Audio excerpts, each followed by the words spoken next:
Brought to you by TechnoSpark 20 series smartphones. I'm superhuman.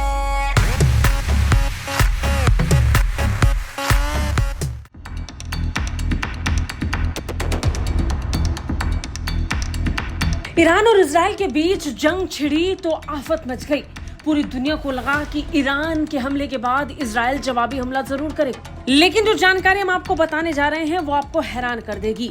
दरअसल इस बार Iran और Israel सीधे सीधे एक दूसरे पर वार करते नजर आए, लेकिन इस बार ये जंग के मैदान में नहीं बल्कि संयुक्त राष्ट्र सुरक्षा परिषद में हुई। संयुक्त राष्ट्र सुरक्षा परिषद के अंदर ईरान और इजराइल के बीच गजब का झगड़ा हो गया। इस झगड़े ने पूरे संयुक्त राष्ट्र को हिलाकर रख दिया और बवाल मच गया। ईरान ने इजराइल पर 300 से ज्यादा मिसाइलें और ड्रोन दागे थे, जिसे लेकर इजरायली सेना IDF ने दावा किया था कि 99% मिसाइलों को मार गिराया गया।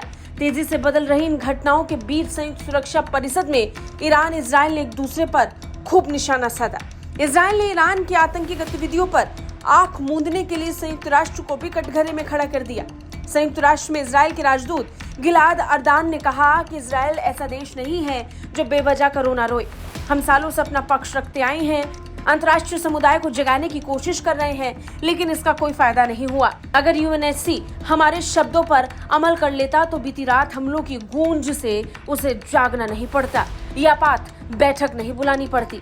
उन्होंने संयुक्त राष्ट्र के मंच से कहा कि आपने ईरान की निंदा क्यों नहीं की, इसके बजाय आपने नरसंहार करने वाले जिहादियों के लिए लाल कारपेट बिछा दिया।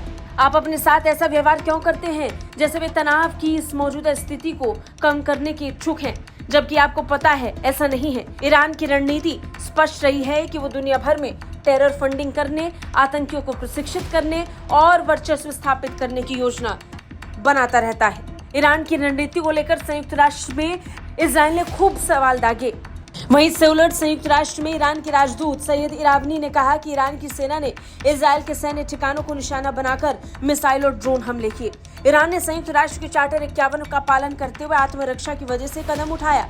इस चार्टर में साफ कहा गया कि कोई भी देश खुद पर हमले और खतरे के मद्देनजर आत्म सुरक्षा में हमला कर सकता है। उन्होंने UNSC में अमेरिका को भी आड़े हाथों लेते हुए कहा कि देश, विशेष रूप से अमेरिका, गाजा नरसंहार में इजराइल की जवाबदेही से उसे बचाने के लिए ढाल बनकर खड़ा है।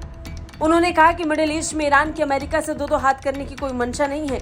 हमने शांति को लेकर प्रतिबद्धता जताई है, लेकिन अगर अमेरिका, ईरान, उसके नागरिकों और हितों के खिलाफ सैन्य ऑपरेशन शुरू करता है तो इसका उचित रूप से जवाब देंगे।